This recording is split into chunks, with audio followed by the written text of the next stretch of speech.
Assalamualaikum warahmatullahi wabarakatuh. Innal hamdalillah nahmaduhu wa nasta'inuhu wa nastaghfiruh wa na'udzu billahi min shururi anfusina wa sayyi'ati a'malina. Man yahdihillahu fala mudilla lahu wa man yudlil fala hadiya lahu. Asyhadu an la ilaha illallah wahdahu la syarika lahu wa asyhadu anna Muhammadan abduhu wa rasuluhu alladzi la nabiyya wa la rasula ba'dahu. Allahumma shalli wa sallim wa barik ala nabiyyina Muhammadin sallallahu alaihi wasallam wa ala alihi wa sahbihi wa man tabi'ahum bi ihsan ila yaumil qiyamah. Tsumma amma ba'du. Hadirin kaum muslimin, bapak-bapak, para pemuda, jamaah kajian di Masjid Salman Al-Faris rahimahullah wa iyyakum, yang semoga kita semua senantiasa dirahmati dan diberkati oleh Allah Subhanahu wa taala.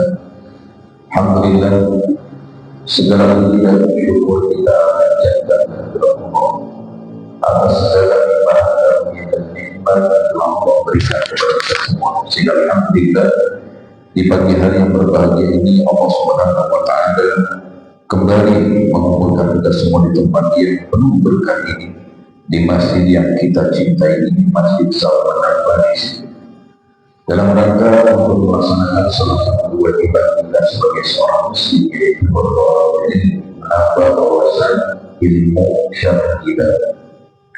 Yang mudah-mudahan Allah Subhanahu wa taala senantiasa mencurahkan rahmat-Nya kepada kita semua, berikan hidayah petunjuknya, hidayah pertolongannya, sehingga di majelis ini kita bisa mendapatkan ilmu yang bermanfaat, bisa mendapatkan ilmu yang berkah, ilmu yang semakin menambah keimanan dan ketakwaan kita kepada Allah Subhanahu wa taala. Amin.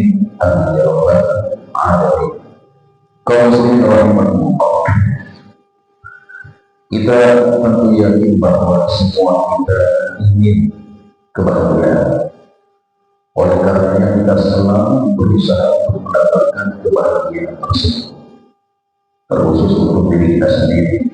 Kita berusaha bagaimana agar hidup ini selalu mendapatkan kebahagiaan.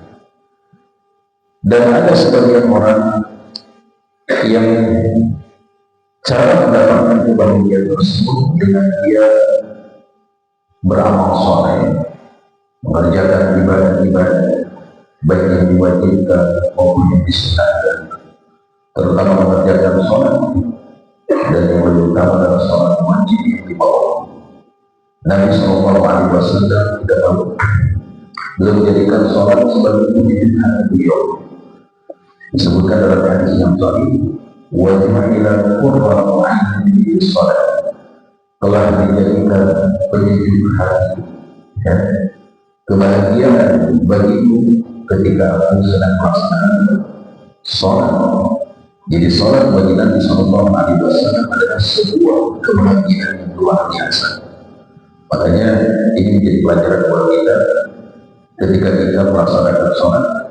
Jadikan ini sebagai kebutuhan pokok kita, jangan sebagai hanya bentuk penunaian kewajiban saja.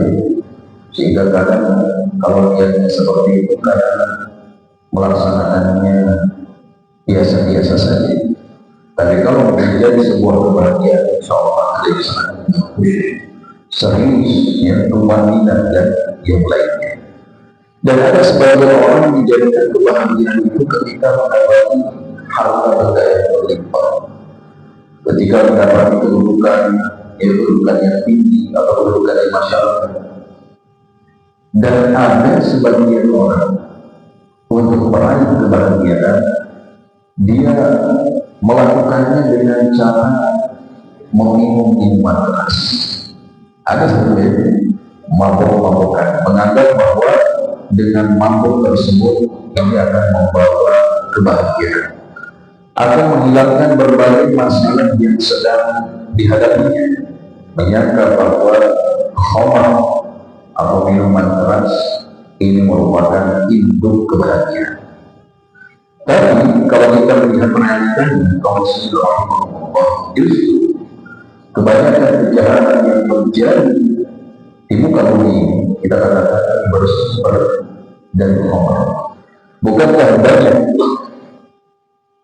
pertikaian, permusuhan, pemerkosaan, pembunuhan, dan yang lain ini disebabkan karena khamr. Makanya disebutkan oleh para ulama al-khamru hubbul khaba'ith.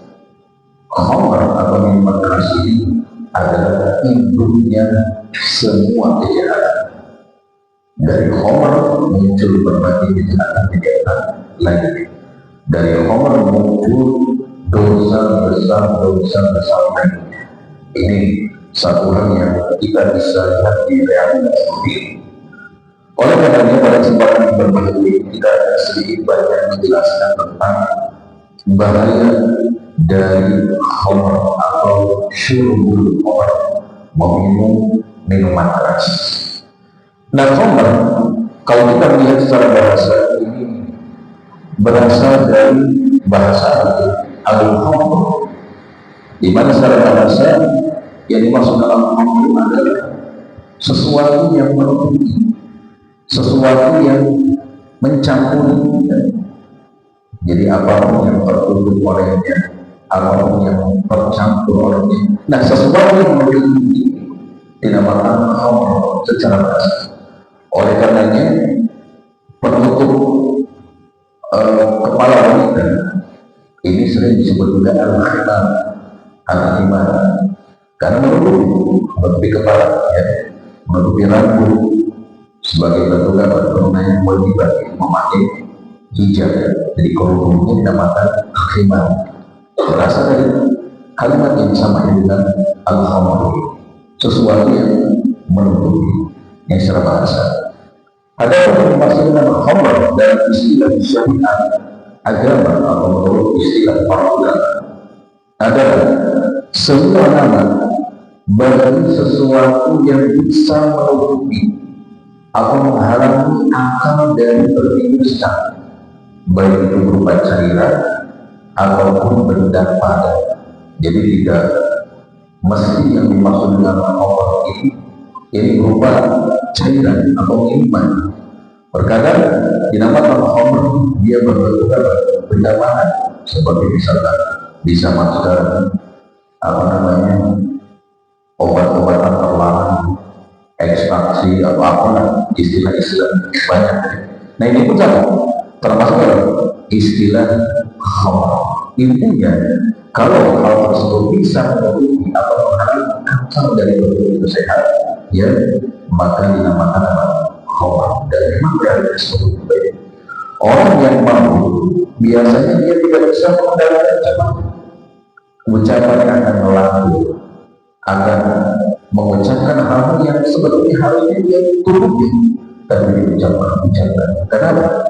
Akan sedang tertutup, akan sedang tidak sehat hal itu. Makanya setiap yang memampukan adalah khamr dan setiap khamr adalah haram. Ini istilah orang seperti itu akan menjadikan keharaman minuman keras. Dan kalau kita lihat sekarang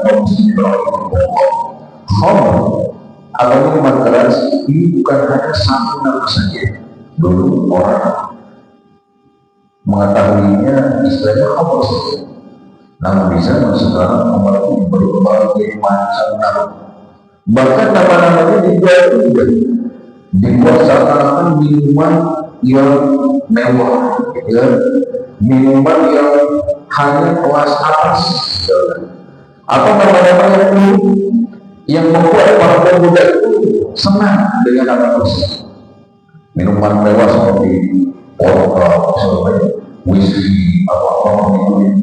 Apalagi kalau tahunnya semakin tua, tahun 1930 dan seterusnya, semakin tua, semakin jelas, semakin hanya dimiliki oleh orang-orang yang kaya seperti harganya sangat mahal. Atau namanya dibuat indah untuk para pemuda, misalkan topping istilahnya minuman kopi di kalau ada yang namanya seperti atau begitu nama-nama yang dibuat indah, minuman indah, minuman stamina, padahal sini kopi ya, minuman merah bintang atau bulan atau apa nama-nama yang dibuat indah seperti ini, padahal sama saja kalau isinya kotor ya haram ya, apa namanya ya tetap selama itu mengandung khamr ya, maka dinamakan minuman yang haram untuk konsumsi. Nabi Shallallahu Alaihi Wasallam bersabda dalam hadis Ahmad, la yashrabanna nasu min ummati al-khamr yusammunaha bi ghairi ismiha.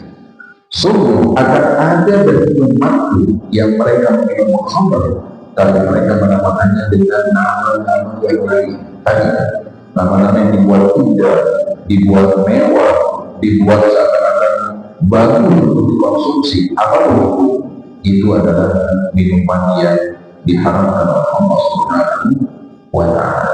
Sebutkan dalam surat Al-Baqarah 9, yuhadibuna Allah walladzina amanu wa la yaqduruna illa anfusahum wa ma yashkurun. Mereka hendak menipu Allah dan orang-orang beriman, padahal mereka hanya menipu diri mereka sendiri, sedang mereka tidak menyadarinya. Ini berusaha ingin membuat manusia itu tersesat, ingin membuat manusia itu celaka, ya binasa, membuat manusia itu masuk dalam bahaya seperti itu dengan dibuat nama-nama yang bervariasi seperti itu. Padahal jelas-jelas ya, Islam telah menegaskan apapun yang mengandung khamr, apapun namanya itu ya tetap dalam Islam diharamkan. Maka disebutkan dalam hadis riwayat Muslim tadi, kullu muslimin khamrun wa kullu muslimin haram. Setiap yang memabukkan adalah khamr dan setiap yang memabukkan adalah haram. Ini hadis riwayat Muslim. Jelas tadi ya, apapun yang bisa menghalangi akal dari berpikir sehat, apa sedikit ya, selama itu mengandung khamr, mengandung apa namanya alkohol, minuman keras, tetap meskipun tidak memabukkan, meskipun sedikit, tetap ya qalilu ya katsiru wa qalilu haram, banyak ataupun sedikit tetap diharamkan oleh Allah Subhanahu wa Ta'ala. Nah, kalau muslimin rahimahumullah, mengharamkan khamr ini menghadapi beberapa tahapan. Jadi tidak serta-merta Allah Subhanahu wa Ta'ala mengharamkan khamr sekaligus. Ada tahapan. Kenapa demikian? Karena pada saat itu di zaman Nabi Sallallahu Alaihi Wasallam, khamr ini seakan-akan dianggap lumrah, seakan-akan dianggap minuman bagian dari kehidupan. Ya, jadi kalau di zaman sekarang mungkin ya biasa seperti itu, atau teh sebagai nasi. Jadi orang-orang sudah menganggap biasa minuman tersebut untuk keseharian mereka. Oleh karenanya pengharapan khamr ini dilakukan secara bertahap agar mereka tidak kaget, tidak langsung mengatakan agama ini kok seperti itu ya, mengharapkan sesuatu yang kami sudah terbiasa, bahkan sudah menyatu dengan minuman tersebut. Nah seperti itu. Baik. Nah yang pertama tahapannya kaum muslimin khamr ini pada dasarnya adalah sesuatu yang dibolehkan, sebagaimana di zaman Nabi Yusuf alaihissalam ya, di saat itu khamr adalah minuman untuk para raja ya, minuman untuk para bangsawan. Demikian rakyat sama ya, semuanya biasa meminum khamr. Jadi sesuatu yang dibolehkan sebelum diutusnya Rasulullah Shallallahu Alaihi Wasallam. Kita bisa melihat di surat Yusuf ayat 41 yang artinya ketika Nabi Yusuf mentakwili yang menafsirkan salah satu mimpi dua orang yang ada di penjara jemaahnya pada saat itu. Allah Subhanahu wa Ta'ala berfirman, perkataan Yusuf ini. Hai kedua penghuni neraka di penjara. Hai kedua penghuni penjara. Adapun salah seorang di antara kalian berdua akan memberi minuman khamar kepada raja.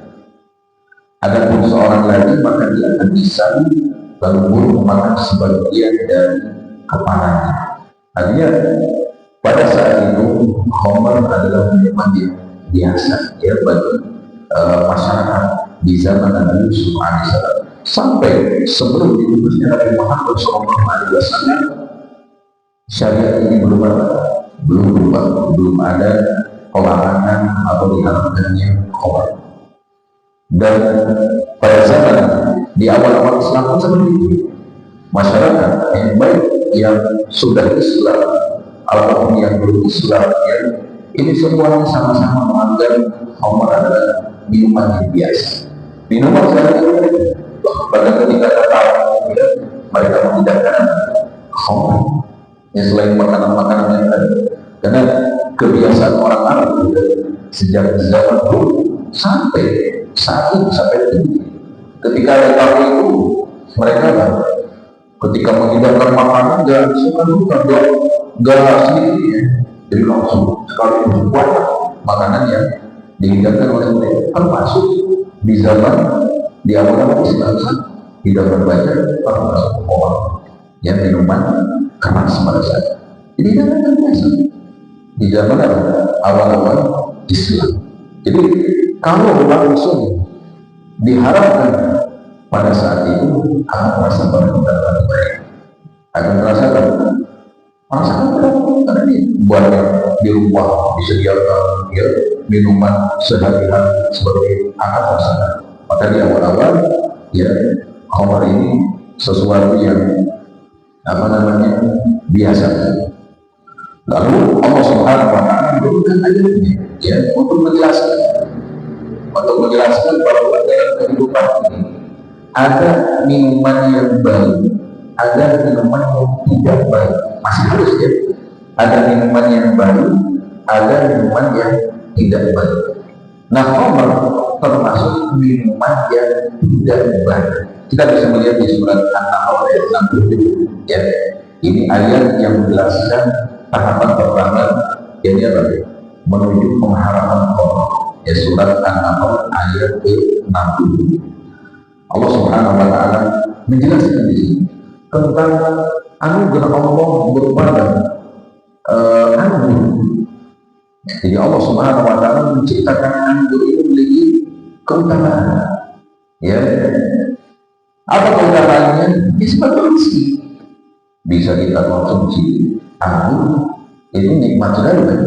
Buah-buahan yang nikmat. Kalau dulu ini buah-buahan raja dimakan oleh raja masyarakat. Ini nikmat.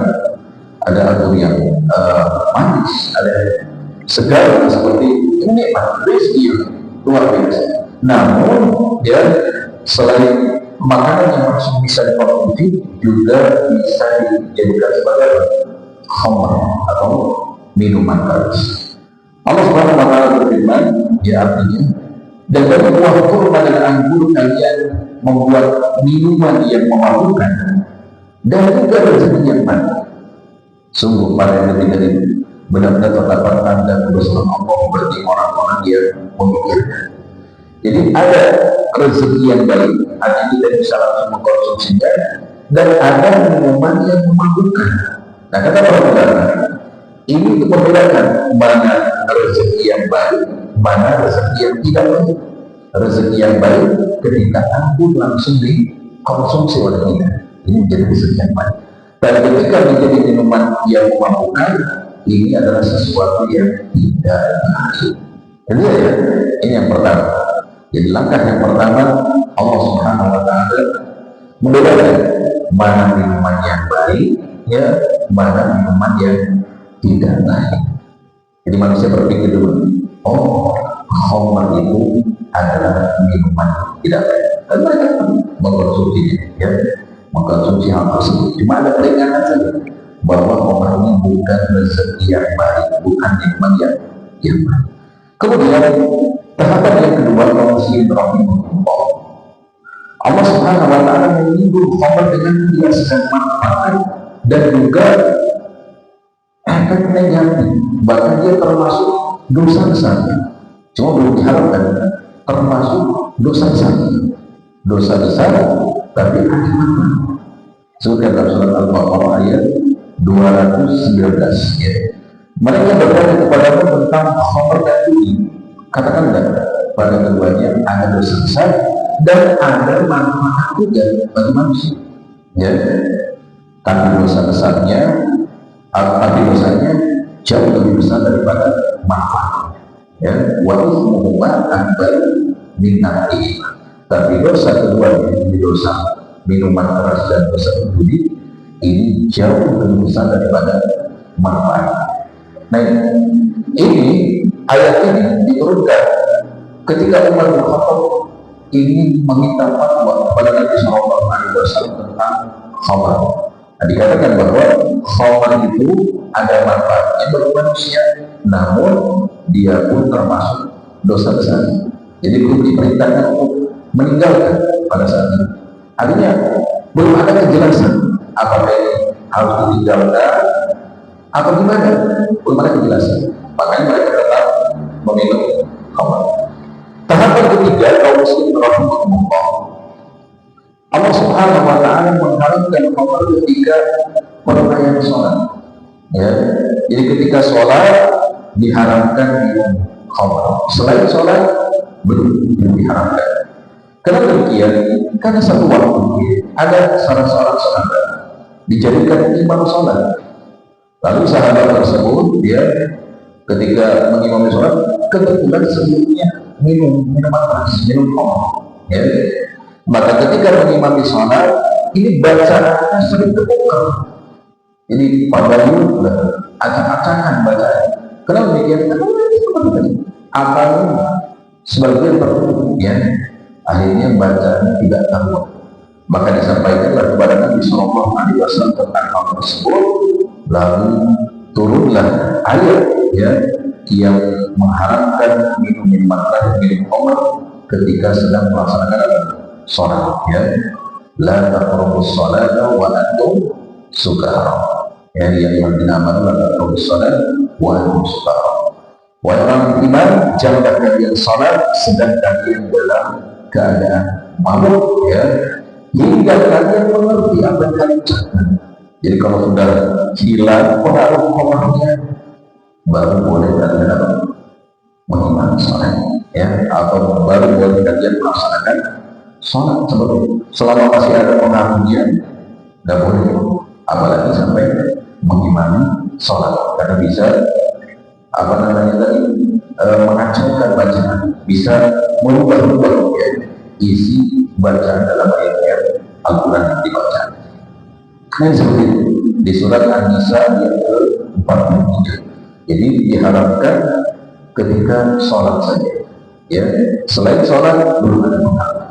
Nah, tahapan terakhir, tahapan yang keempat, Allah Subhanahu wa taala menurunkan ayatnya menunjukkan akan pengharaman secara total. Jadi pada saat diturunkan ayat ini, kaum muslimin diharamkan meminum khamar apapun alasannya, dalam kondisi apapun, bahkan sampai hari kiamat ya. Disebutkan di surat Al-Maidah 90. Hai orang beriman, kita akan bacakan artinya saja. Sesungguhnya meminum khamar, berjudi, berkorban untuk berharap, mengoordinasi dengan anak panah adalah termasuk perbuatan setan. Bahkan bisul, dia termasuk perbuatan kotor, termasuk perbuatan setan. Ada yang mengatakan di sini najis, perbuatan najis, termasuk perbuatan setan. Maka jauhilah perbuatan itu agar kalian mendapat keberuntungan. Ya, jadi perintahkan agar mereka menjauh sejauh-jauh. Kalian termasuk perbuatan setan. Dari sun, perbuatan kotor atau najis yang harus dijauhi sejauh-jauhnya. Bahkan di ayat setelahnya, apakah kalian tidak berhenti dari minum khamr?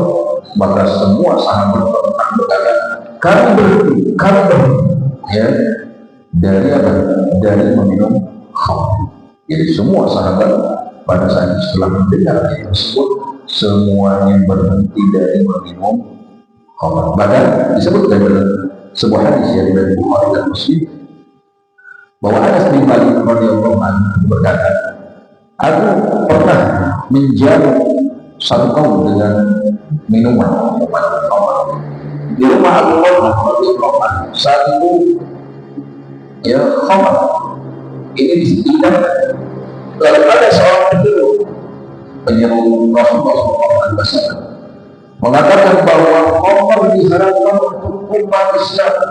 Maka pada saat itu Abu Bakar memerintahkanku untuk mengambil kendi-kendi atau wadah-wadah khamr lalu dikeluarkan di jalan-jalan. Ya.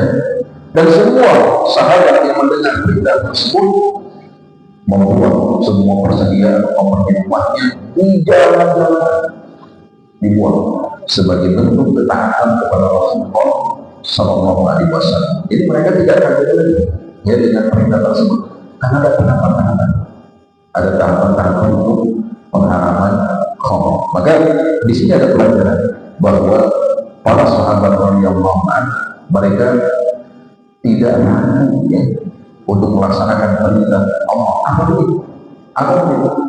Selama itu adalah perintah Allah dan Rasulnya, mereka melaksanakan dengan segera. Makanya mereka pantas menjadi generasi terbaik. Karena karena mereka adalah orang-orang yang senantiasa taat kepada perintah Allah dan Rasulnya, tidak pernah interupsi, tidak pernah merasa berat hati atas perintah Allah dan Rasulnya tersebut. Langsung melaksanakan apa yang Allah dan Rasulnya perintahkan. Khamr diharamkan, dibuang semua khamr yang ada di rumah mereka di jalanan Madinah kala itu. Ini hadis riwayat Bukhari dan Muslim. Maka kita pun sebagai umat Islam ya, umat yang mengikuti jejak langkah mereka para sahabat sama apa perintah Allah dan Rasulnya, kita berusaha ya. Perintah kita berusaha melaksanakan, larangan kita berusaha menjauhi, seperti itu, sebagaimana para sahabat melakukan semua ini. Nah, kalau muslim rahimahullah, pertanyaannya, apakah larangan khamr ini hanya untuk peminumnya saja? Ternyata tidak. Khamr dilarang untuk semua orang yang memiliki kontribusi dalam penyebaran minuman keras. Ya, artinya apa? Artinya dilarang juga menjual, dilarang juga mengedarkan, dilarang juga memproduksinya, dilarang juga menjadi bodyguard atau satpam untuk perusahaan khamr, dilarang. Ya, sekretarisnya dilarang, hasil jual belinya haram.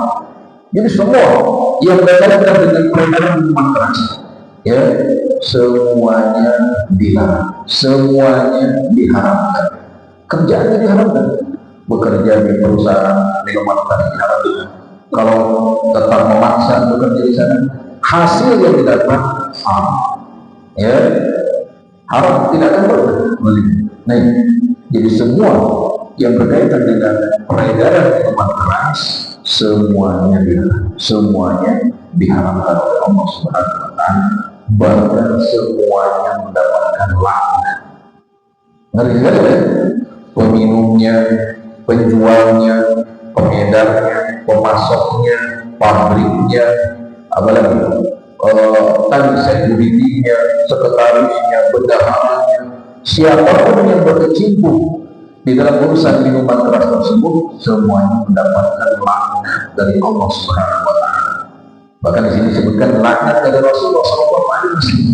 Ya, tentunya mendapatkan laknat juga dari Allah kalau dilaknat oleh Rasulullah SAW. Disebutkan dalam hadis ini, la'ana Rasulullah SAW fil khamri 10.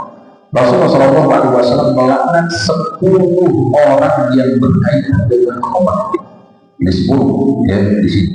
Sebenarnya kalau kita lihat di zaman sekarang lebih dari itu, karena banyak sekali urusan-urusan yang dan bercabang-cabang. Ya, ada namanya sekretaris, ada divisi ini, apa humasnya, apa banyak sekali cabang.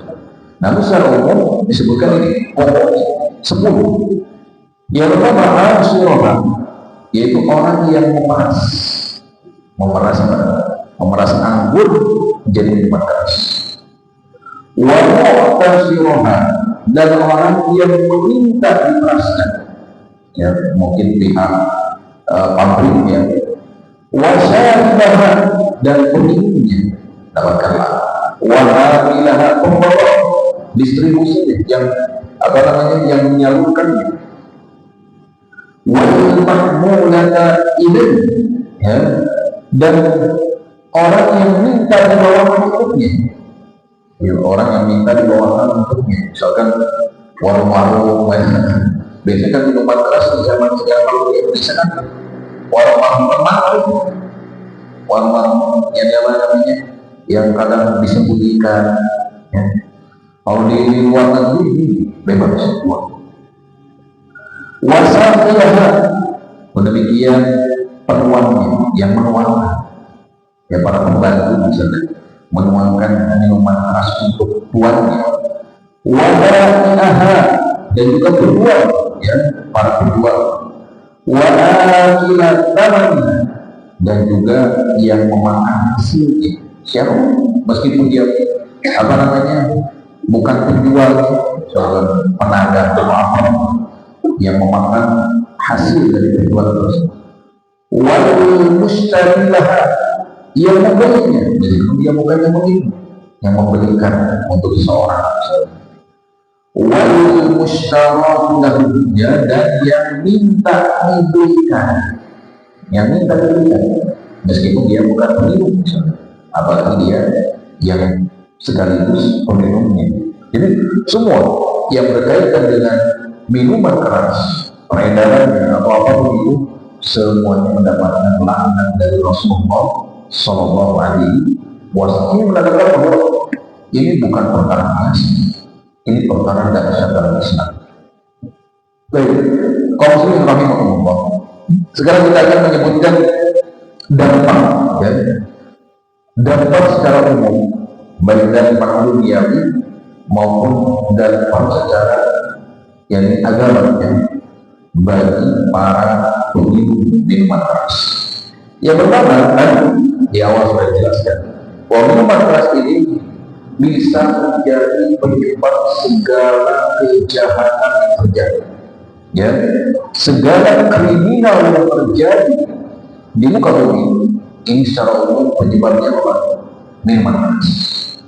Bahkan bukan hanya kriminal saja, kemaksiatan yang dianggap buruk seperti bernyanyi, berjoget, ini kadang untuk memunculkan kepercayaan diri mereka adalah ini minuman keras, betul kan? Para penyanyi misalkan apa namanya, penyanyi rock, penyanyi metal, ya, ini sebelum tampil secara umum biasanya mereka harus mengkonsumsi minuman keras atau ekstasi dan sebagainya, untuk supaya memunculkan apa? Kepedean, kepercayaan diri mereka di hadapan penonton. Nah, seperti itu. Demikian lagi dengan minuman keras muncul kejahatan diri, mencuri. Ya, untuk mencuri dan memunculkan kepercayaan diri dalam mencuri, minuman keras. Tawuran, banyak minuman keras berminum, ya, selain berani mengucapkan kata-kata kotor, berani bertindak kasar, minuman keras. Dari pelecehan, ya, pemerkosaan, bahkan pembunuhan, ini disebabkan apa? Banyak, ya, banyak karena membunuh. Jadi karena apa?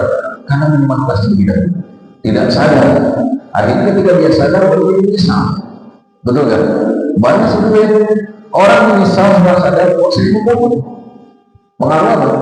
Pengaruh minuman keras, ya, karena dikendalikan oleh setan. Karena kosong barang kalau sebagian akalnya ini tertutup, sehingga yang mengendalikan adalah setan. Inna majridu syaitan ayyuki'a bainakumul adab wal baghdha, permusuhan, kebencian, dengan sebab apa? Dengan sebab minuman keras. Jadi minuman keras dikatakan para ulama umul khabath. Ya, al-khamru umul khabath. Minuman keras ini adalah induknya segala kejahatan, pembuka kejahatan-kejahatan iman. Jadi seseorang kalau mau terjerumus ke dalam berbagai kejahatan yang banyak, ini biasanya awalnya apa? Minuman keras. Ya, merampok bank, mengawali ini minuman keras. Mau apapun itu, kejahatan-kejahatan yang luar biasa, biasanya diawali dengan apa? Dengan minuman keras terlebih dahulu. Makanya para ulama ya, banyak mewanti-wanti jangan sampai ya jauh minuman keras, karena dia adalah kunci pembuka segala kejahatan. Seperti itu. Kemudian dampak buruk dari minuman keras tadi ya, dia akan mendapatkan laknat Allah. Demikian laknat dari Rasulullah SAW ya. Tapi dalam hadis riwayat Tirmidzi laknat Rasul. Sedangkan dalam hadis riwayat Abu Dawud laknat Allah. Laknallah al-khamra wa syariban dan seterusnya. Allah melaknat khamr dan orang yang meminumnya. Orang yang menuangkannya, penjualnya, pembelinya, yang memerasnya, yang mengambil hasil perasannya, yang mengantar, yang meminta diantarkan, semua dapat laknat dari Allah. Seperti itu ya. Jadi mengerikan sekali. Orang kalau sudah dilaknat, ini artinya dijauhkan dari laknat Allah, dijauhkan dari pertolongan Allah. Ya, seperti itu. Kemudian kaum muslimin rahimahullah, yang selanjutnya dampak negatif dari minuman keras bagi peminumnya, bahwa peminumnya ini diserupakan dengan penyembah berhala.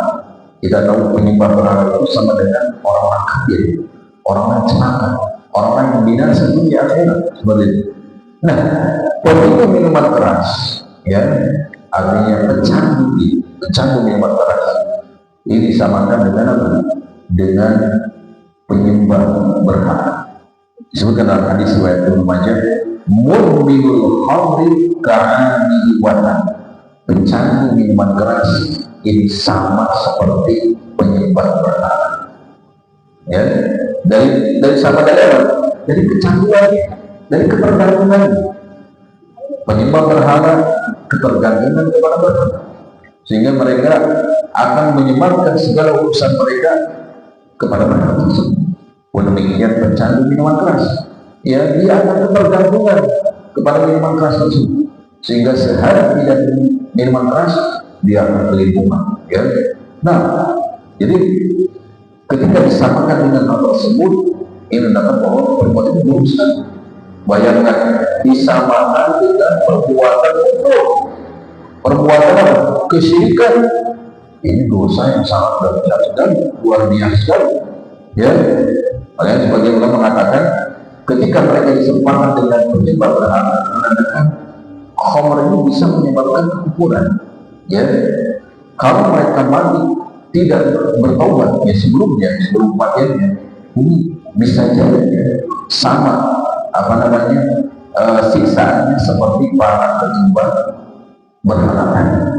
Ya, seperti itu. Meskipun pendapatnya para ulama dalam hal ini adalah selama mereka tidak menghalalkan minuman keras tersebut, artinya tidak menganggap minuman keras itu halal dalam Islam, maka mereka tetap dianggap sebagai muslim, dari muslim yang fasik, ya, muslim yang durhaka seperti itu.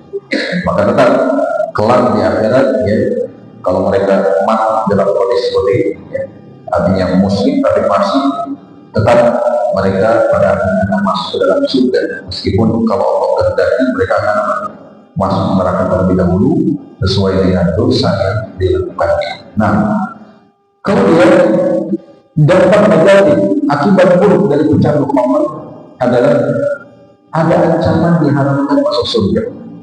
Dalam hadis riwayat Ibnu Majah disebutkan, la yadkhulul jannah mudmin khamri, tidak akan masuk surga pecandu minuman keras. Disebutkan dalam hadis riwayat Ibnu Majah. Ya. Sedangkan kita tahu surga ini adalah tempat yang kita idam-idamkan, kita ibadah, kita sholat, puasa, zakat, haji, dan sebagainya. Salah satu cita-cita besar kita ingin dimasukkan ke dalam surga. Dan ternyata ada orang-orang yang diancam di dalam surga. Siapa? Para pecandu, yang pecandu minuman keras seperti itu. Kemudian minuman keras ini menghalangi dari kecil, ya. Orang yang mabuk jangan, yang ingat Allah, ingat akhirat, ingat agama. Jarang di antara mereka yang mau melaksanakan sholat. Kenapa? Karena mereka telah dikuasai oleh setan dengan minuman keras tersebut. Ya. Jadi minuman keras bisa menjauhkan seorang dari agama, menjauhkan dari pengingat Allah, menjauhkan dari sholat dan yang lainnya. Kemudian minuman keras, ya, orang yang minumnya ini tidak diterima sholatnya selama 40 hari. 40 hari tidak diterima sholatnya, meskipun sholatnya sah, ya, sudah tertunaikan kewajibannya, namun tidak mendapatkan pahala sedikitpun dari sholat. Rugi, ya, 40 hari tidak mendapatkan pahala.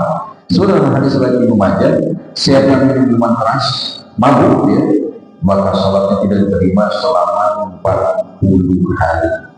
Ya, seperti itu. Artinya tidak berpahala sama sekali, meskipun kewajibannya sudah tertunaikan. Dari sisi kesehatan, sama banyak dampak buruk dari apa? Minuman keras. Banyak sekali. Para ahli kesehatan sudah banyak menjelaskan dampak buruk dari apa? Minuman keras. Bisa merusak apa namanya, anggota-anggota tubuh yang terutama dalam perutnya, ya, merusak hati, merusak ginjal, ya. Bahkan dikatakan di sini disfungsi seksual dan ejakulasi, ya, ini bisa seperti itu. Dengan apa? Dengan minuman keras bisa menyebabkan kanker. Ada sebagian penelitian menyebabkan kanker, apa namanya, stroke, ya. Karena orang kalau sudah minuman keras biasanya mager, misalnya pengen tidur seharian. Kalau terus-terusan seperti itu, makanya menyebabkan kanker sebagainya. Dan efek negatif lainnya bagi setan sangat banyak sekali. Bahkan dikatakan di sini berpengaruh negatif pada keturunan. Karena jadi oleh para ahli kesehatan ada penelitian yang menyebutkan bahwa seseorang yang menjadi pecandu minuman keras ini akan memberikan pengaruh kepada keturunannya, ya, bisa jadi keturunan jadi idiot misalnya, atau cacat atau apa begitu, karena sebab minuman keras. Ini disebutkan di dalam beberapa penelitian yang ada. Nah, penyakit jantung, gangguan pernapasan, ya, gangguan hati dan sebagainya, sungguh luar biasa. Dan satu saja kita sangat ribet. Gangguan kesehatan satu saja, ginjal, gangguan hati, jantung, sekali. Seperti halnya, ya, rokok, ya, sama, betul kan? Maaf, misalkan masih ada rokok, ya. Ini satu saja kalau kita baca bukunya, ini nggak bisa, kan? Rokok dapat menyebabkan apa?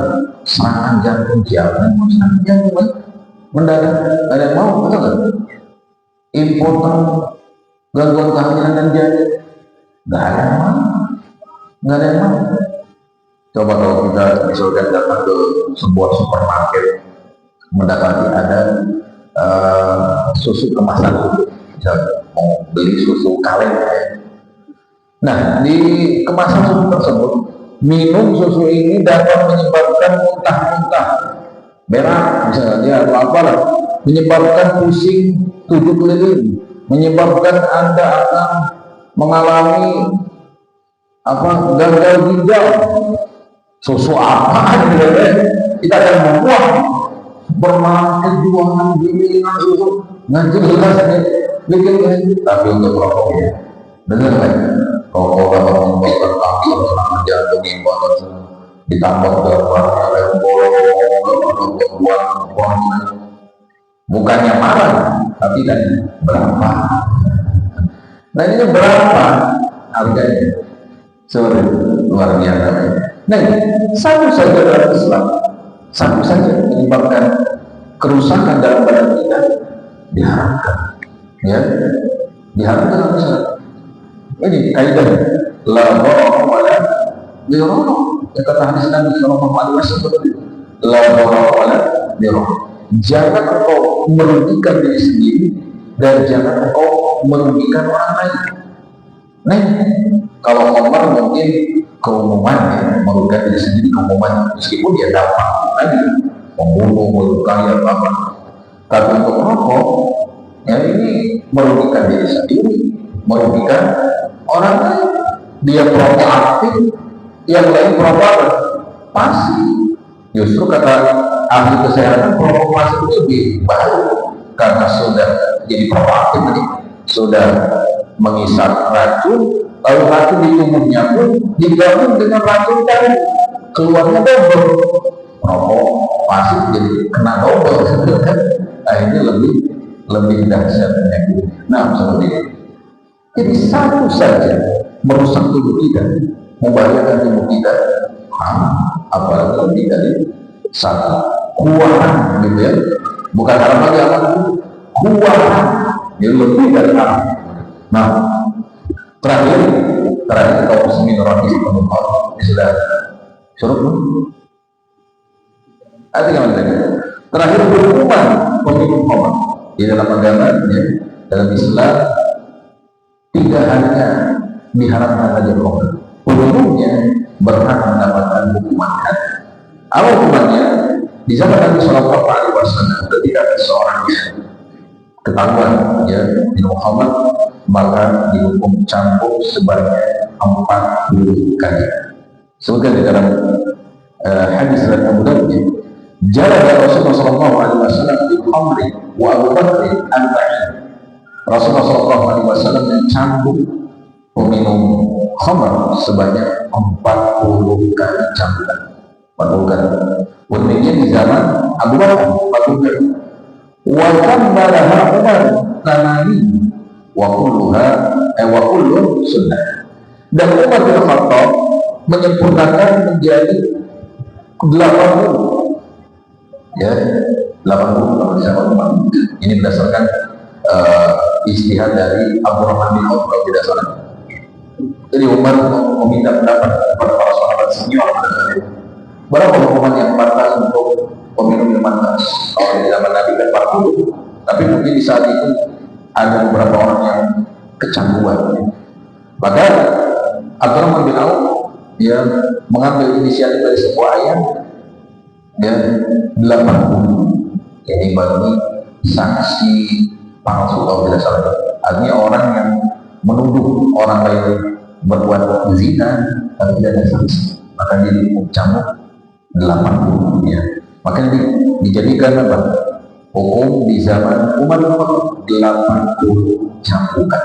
Dan dua-duanya 40 ataupun 80 ini adalah sunnah, artinya boleh dilakukan. Silakan dipilih mau 40 mau 80. Tentu bagi yang dihukum dirinya mainnya 40 banyak. Mainnya 40 kan, tapi ketika ini meresahkan karena sudah kecanduan terus suka bikin olahan, bisa jadi ditentukan menjadi 80 supaya menjadi efek jerah ya, supaya tidak melakukan di kemudian hari seperti itu. Nah, jadi ini hukuman ya bagi para peminum minuman keras agar mereka berhenti. Jadi bukan hanya menyakiti sebenarnya, tapi agar mereka berhenti dan agar menjadi pelajaran bagi orang-orang yang melihatnya. Siapa yang sama perbuatannya seperti orang ini hukuman dicambuk. Dan ini hukuman cambuk dalam Islam kan tidak boleh pilih kasih. Jadi tidak boleh ada rasa kasihan. Jadi mentang-mentang misalkan saudaranya misalkan akhirnya dicambuknya pelan, tidak, harus ya cambuknya siapapun itu ya. Nah, makanya ini akan membuat efek jerah baik bagi peminumnya ataupun orang-orang yang menyaksikan hal tersebut. Jadi intinya diharapkan yang Umar itu banyak segala masalahnya. Jadi apapun yang Allah perintahkan pasti ada kebaikan. Dan apapun yang Allah larang pasti ada keburukan ya bagi kita. Teman-teman, ini kaidah. Jadi jangan kita menganggap kok Allah mengharamkan. Pasti ada keburukan pada sesuatu yang diharamkan tersebut. Jadi jangan sampai kita mencari-cari cara supaya kita bisa mengkonsumsi khamar. Karena ada sebagian orang menjadikan yakni pengobatan penyakit tertentu dengan apa? Dengan khamar misalnya. Ya, tidak boleh. Nggak boleh ya kita mengobati penyakit dalam tubuh kita dengan mengkonsumsi sesuatu yang haram. Demikian ada misalkan di kita yang tersebar penyakit tertentu diobatinya dengan air kencing di pagi hari. Ada nggak? Ada tuh air kencing di pagi. Ini sesuatu yang najis, haram. Ya, nggak boleh kita berobat dengan sesuatu yang najis. Karena kata Nabi Shallallahu Alaihi Wasallam, setiap penyakit ada obatnya. Di polidain dawa. Ya, artinya ketika Allah Subhanahu Wa Taala menurunkan penyakit, Allah sekaligus menurunkan obatnya. Dan tidak mungkin obat dari suatu penyakit dari suatu yang haram. Ya, sudah dalam Sahih Bukhari kata Nabi Shallallahu Alaihi Wasallam, Inna Allah lam yaj'al shifa'an lima harrama alaikum. Sungguh Allah tidak menjadikan kesembuhan kalian pada perkara yang telah diharamkan untuk kalian. Tidak mungkin Allah menjadikan obat untuk penyakit kita dari sesuatu yang haram. Ya, masih betul. Bahkan kenyataan hadis tersebut bahwa setiap penyakit ada obatnya. Ini terbukti terus. Mungkin yang dulu ditemukan sekarang ditemukan. Ya, terus saja. Bahkan dalam apa namanya tumbuhan-tumbuhan yang kadang kita anggap sepele di jalanan diinjak atau kadang dia diperlukan dengan setelah diteliti obat ini, betul nggak? Obat bahkan mungkin dijual mahal seperti itu. Padahal biasa di jalanan, di sawah-sawah ada banyak berserakan gitu. Tapi setelah itu ternyata obat stroke, obat kanker, obat apa dari hal-hal yang dianggap sepele tadi. Ya, kadang ada buah-buahan misalkan nggak bisa dimakan buahnya. Apa ya buah apa ya bentuknya? Ini boleh jadi setelah diteliti dia adalah obat. Ya, jadi apapun yang Allah ciptakan ini tidak sia-sia. Mungkin buahnya tidak bisa dimakan, tapi boleh jadi daunnya bermanfaat, boleh jadi batangnya bermanfaat, boleh. Karena tidak mungkin apa? Allah menciptakan segala sesuatu sia-sia. Ada manfaat semua. Ya, apa yang Allah ciptakan pasti ada manfaat. Cuma ada yang sudah diketahui dan ada yang belum diketahui. Jadi kita meyakini bahwa penyakit yang diderita pasti ada obatnya dan tidak mungkin dengan sesuatu yang najis atau sesuatu yang haram. Termasuk ini tidak mungkin khamar bisa menjadi penyembuh penyakit. Justru dengan meminum khamar ini akan memunculkan berbagai penyakit-penyakit yang kompleks banyak seperti ini. Kaum muslimin rahimahumullah. Nah, intinya Allah dan Rasulnya telah mengharamkan khamar ini sampai hari kiamat. Siapa yang meminumnya akan mendapatkan kerugian dunia dan akhirat. Dan bagi yang masih minumnya segera bertobat kepada Allah Subhanahu Wa Taala sebelum ajal menjemput. Pun demikian tadi, apapun yang bisa membahayakan tubuh kita, ya, apapun atau yang kita anggap sepele di zaman negara yang lumrah di masyarakat, tapi ketika memabukkan tubuh segera tinggalkan, segera jauhi, ya, dan hiduplah sesuai dengan tuntunan Allah dan Rasulnya. Pelajari Al-Quran dan Sunnah agar hidup kita senantiasa diberkati oleh Allah Subhanahu Wa Taala. Demikian, mudah-mudahan bermanfaat. Kurang lebihnya saya mohon maaf. Silakan kalau ada yang bertanya seputar apa yang telah kita bahas tadi, silakan. Paham jawabannya?